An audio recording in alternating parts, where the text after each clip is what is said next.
What is machining?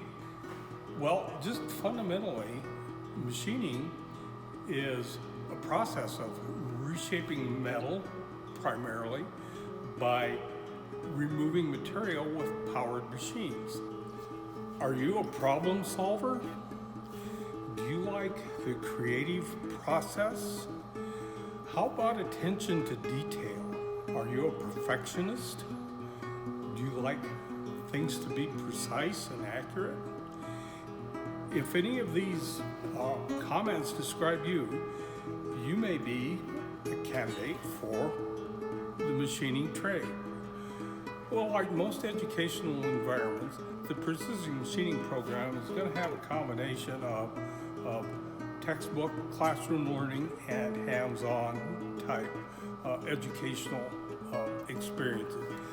The predominant portion of this program is going to be hands-on.